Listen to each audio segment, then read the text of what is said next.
C'est bon, Président? Voilà, merci. Donc là, c'est une présentation qui fait un résumé de la note conceptuelle de la prochaine revue conjointe qui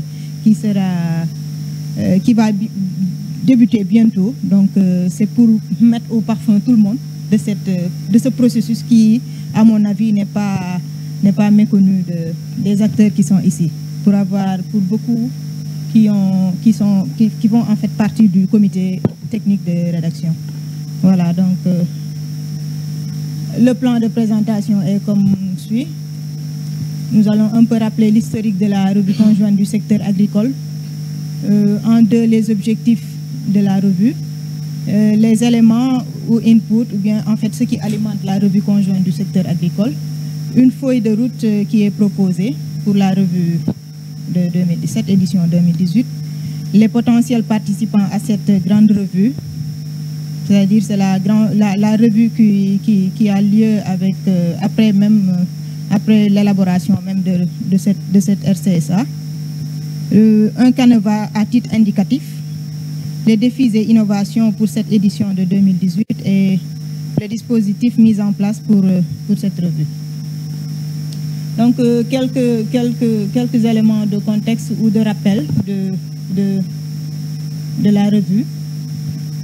On peut juste rappeler qu'en 2010, le Sénégal a adopté son cadre de référence en matière de politique, en l'occurrence le PEGNA, dont on parle depuis, le PEGNA de première génération.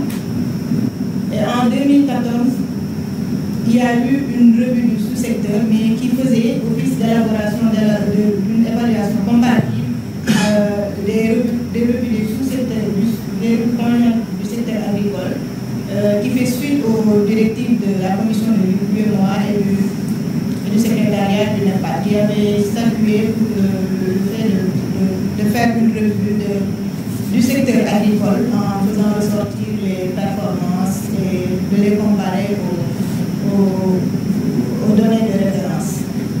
Et dans ce même cadre-là, dans le cadre du dialogue de l'UA, le NEPA et les partenaires, en fait, les parties prenantes, les PDR, le secteur privé et les organisations de société civile, tous les pays se sont engagés à faire une revue conjointe et de façon annuelle. C'est un peu pour faire ressortir ce qui est la responsabilité mutuelle globale un peu plus bas, qui a découlé de la déclaration de Malabo, où on a institué maintenant la tenue de deux revues, l'une qui est la SCSA, la revue conjointe du secteur agricole, et l'autre qui est la revue biennale, qui se tient comme son nom l'indique tous les 2 ans, et faisant aussi le suivi de ces différents indicateurs que Alassane avait présenté, je pense hier. Et 2018 aussi marque la 4e édition de cette revue. Donc les objectifs de cette SCSA, c'est un peu d'évaluer les performances et les résultats du secteur agricole, au sens large en fait, en prenant en compte la nutrition et la sécurité alimentaire. Et c'est aussi pour aider le gouvernement et ses partenaires à asseoir des politiques et identifier les priorités pour le secteur agricole, en faisant un état des lieux de ce qui est ressorti de l'année 2017 pour cette édition de 2018. Ça fera ressortir des contraintes même du secteur agricole au sens large et des recommandations. Ces dites recommandations qui influenceront l'action politique, donc pour le secteur agricole au sens large. Et c'est aussi de voir dans quelle mesure le gouvernement et les acteurs non étatiques ont mis en œuvre leur engagement contenu dans le pacte PEGNA et dans les autres cadres. Pour ce qui est du cas du pacte PEGNA, c'était toujours la responsabilité mutuelle, c'est-à-dire que toutes les parties prenantes, que ce soit les PTF, le gouvernement, la société civile, ils étaient alignés sur des engagements qu'ils étaient tenus de mettre en œuvre, donc de pouvoir vraiment rendre compte à travers cette revue conjointe. Et c'est aussi donc l'occasion de formuler des recommandations pour le développement du secteur, comme je l'ai dit, après avoir fait les performances, revu les contraintes, donc de formuler des recommandations. C'est pratiquement un des objectifs les plus marquants pour la revue conjointe. Maintenant, la documentation qui est utilisée, qui va être même utilisée cette année, c'est la même pour toutes les autres éditions. C'est la revue des performances du secteur. C'est des résultats intermédiaires et impacts qui sont proposés ou bien qui sont notés dans tous les sectoriels qui participent au processus de revue. Il y a la revue des dépenses publiques agricoles qui est instituée par le ministère de l'économie, des finances et du plan et qui se tient sous la coordination, je dirais peut-être un peu de la DAPSA ou même la participation de la DAPSA, qui mesure les niveaux de performance, l'alignement, comme je l'avais dit dans le pacte Peña, il est institué que tous les partenaires, les parties prenantes s'alignent sur les objectifs, sur les engagements et tout cela. Donc de mesurer l'efficience et l'efficacité et d'autres mesures de performance. Il y a la revue et examen des politiques mises en vigueur au Sénégal, comme je dirais le PSE, le PRACAS pour l'agriculture au sens strict, les lettres de politique, tout cela. Donc, autre input, c'est la revue des dépenses des donateurs. Tout ce qui est partenaire technique et financier, ils ont aussi une revue où on déroule les engagements qu'ils avaient pris. Le rapport du secteur privé, qui est partie prenante du processus, avec ses engagements aussi. Un rapport de la société civile, comme ils le donnent chaque année, ils en ont parlé hier, ils font leur contribution. Également le rapport d'études spécifiques, toute étude qui est jugée nécessaire de pouvoir constituer un input à la revue. Donc ici c'est une feuille de route pour l'édition de 2018 qui est proposée. Donc peut-être ça va faire l'objet d'amendements et tout cela. Donc la revue va se tenir du mois de juillet, la deuxième semaine, jusqu'en fin septembre. Et qui va être constituée de 5 principales étapes. La phase préparatoire, des réunions préparatoires jusqu'à l'élaboration du draft qui sera proposé en 2 à la phase de concertation. C'est ce draft qui sera proposé et une série de concertations va tenir lieu. Donc une première avec le gouvernement, l'autre avec la société civile, une autre avec le secteur privé et une autre concertation avec les PTF qui nous permettra d'avoir d'autres inputs pour conforter le rapport, donc le draft. La troisième étape, c'est la phase d'élaboration où il y aura 2 sous-étapes, la retraite de finalisation pour prendre en compte tout ce qui est ressorti des concertations et des réunions aussi de validation technique, toujours avec le comité technique. Donc la phase de validation, ce sera le dépôt du rapport provisoire au niveau des autorités et tout cela. Donc l'atelier national de validation, qui sera donc la grande revue, comme on l'appelle chaque année, qui sera un atelier de validation politique. Et à l'issue de cet atelier, on va intégrer toutes les observations qui vont découler de cet atelier-là. Le PV de la grande revue sera déposé donc, aux autorités de tutelle. Donc, et à l'issue de cela, le rapport final. La phase de dissémination, c'est tout ce qui va avec un peu, je dirais, la promotion même de cette revue conjointe. C'est une étape quand même que moi je vais mettre sur la table, qui manque des fois. On ne va jamais pratiquement sur cette étape de dissémination. C'est de ressortir, de faire connaître un peu par les acteurs l'édition de la SCSA en proposant peut-être des panels et tout cela.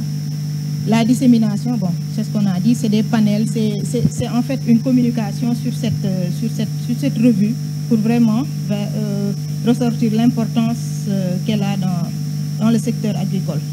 Donc ce qui revient donc à la coordination, c'est-à-dire au niveau du comité technique. Donc les potentiels participants, c'est comme j'avais dit, c'est toutes les parties prenantes qu'on avait citées, allant des producteurs en passant par le secteur privé, les PTF, le gouvernement, les consommateurs, la société civile et d'autres acteurs qui sont identifiés et qui peuvent apporter quelque chose à ce processus de revue. Donc ça, c'est un canevas indicatif. Je sais que beaucoup l'ont déjà. C'est les 6 chapitres que la revue va traiter.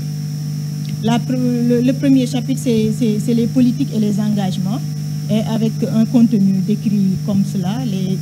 On fait un résumé des politiques, en fait une présentation des politiques agricoles en vigueur, les politiques relatives aux questions émergentes, la sécurité alimentaire, la nutrition, les changements climatiques, le genre, et également l'articulation de ces mêmes politiques avec le PENIA, puisque la revue conjointe du secteur agricole, c'est un peu le suivi du PENIA et du PSE. Donc, on fera ressortir l'articulation de ces politiques avec le PENIA.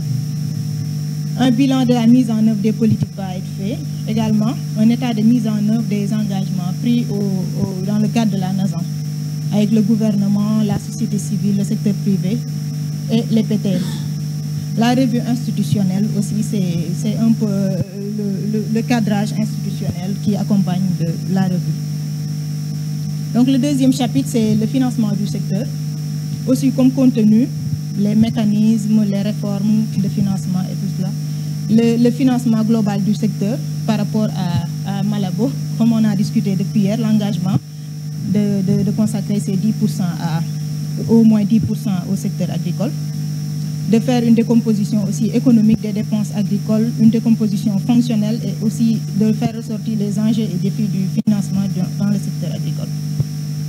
Le troisième chapitre va traiter des performances même du secteur agricole, autant les performances macroéconomiques, les performances sectorielles et les facteurs de succès, le commerce à travers les importations, les exportations, également les contraintes de chaque sous-secteur. Le chapitre 4 va traiter de la sécurité alimentaire, avec comme contenu le contexte, les objectifs stratégiques définis au niveau de la sécurité alimentaire, la situation de 2017 et un peu les enjeux et les défis. Le même contenu pour la nutrition. Et un chapitre 6 qui fait l'état des lieux, des recommandations et des perspectives. Les recommandations relatives à la revue passée, en fait, pour faire un bilan, pour voir où est-ce qu'on en est dans les recommandations qui avaient été tenues, et des recommandations relatives même au processus de revue. Parce que si on sait qu'on est dans cette responsabilité mutuelle dans le pacte du PENIA, on verra avec le processus, le déroulement du processus, où est-ce qu'on en est, et un peu de décliner les perspectives. Donc, pour le suivi des engagements des parties prenantes, le document de base consulté, c'est là le pacte du PENIA, même pour voir les engagements qui étaient pris en rapport avec la responsabilité mutuelle. Le cadre de coopération de la NASAN, qui avait défini les engagements pour chaque partie prenante. On verra cette matrice-là après, dans les diapos à venir. Et un peu la programmation pays de PTF. Bon, c'est cette matrice dont je voulais parler. Pour le gouvernement, la matrice va se présenter comme suit, qui va être peut-être envoyée aux différentes parties prenantes, aux différents sectoriels, pour qu'on puisse renseigner ça. C'est une matrice qui est à feu tricolore ou avec l'autre avec pas d'information. Donc, toutes les actions qui concernent l'année, que ce soit 2015, 2016 ou 2017, vont être renseignées avec les feux tricolores, et de faire ressortir un peu les contraintes pour la mise en œuvre, la situation de la mise en œuvre. Voilà, c'est toujours le même cas, mais ici pour les PTF, leur matrice va se présenter comme cela. Mais pour le cas des PTF, depuis l'année passée, il est convenu que, à travers une disposition de l'UA, les PTF sont autour du Canada pour la collecte de leurs informations. Maintenant, pour la société civile aussi, c'est un peu un rapport qui va être fait, qui va faire ressortir les progrès atteints dans la mise en œuvre des engagements, les contraintes spécifiques à la réalisation de leurs engagements et également les recommandations qu'elles vont décliner. Pour le secteur privé, c'est le même canevas. C'est aussi peut-être sur la base d'un questionnaire qui va être administré aux entreprises. Les défis et les innovations pour cette édition de 2018. Les défis, c'est un peu la mobilisation des acteurs non étatiques, comme le secteur privé agricole et la société civile. Le secteur privé agricole, à travers peut-être une représentation une représentation qui sera nommément désignée, parce que le secteur privé, quand même, on le sait, on n'avait pas une représentation vraiment désignée carrément par tout le secteur privé. Une mobilisation des acteurs étatiques, comme on avait dit, les ministres des autres, ou bien à défaut les secrétaires généraux des autres ministères, non pas seulement le ministère de l'Agriculture et de l'Équipement rural, les PTF, et la formulation de recommandations fortes. C'est peut-être des recommandations qui seront vraiment argumentées pour vraiment faire réagir l'autorité politique. La facilitation de la révision du pacte. Voilà, c'est pour un peu revoir le pacte Peña et tout ce qui était pris comme engagement de voir où est-ce qu'on en est. Et un peu une conception du dispositif de suivi et évaluation. Peut-être voir une autre façon un autre dispositif de suivi des recommandations qui sera plus efficace.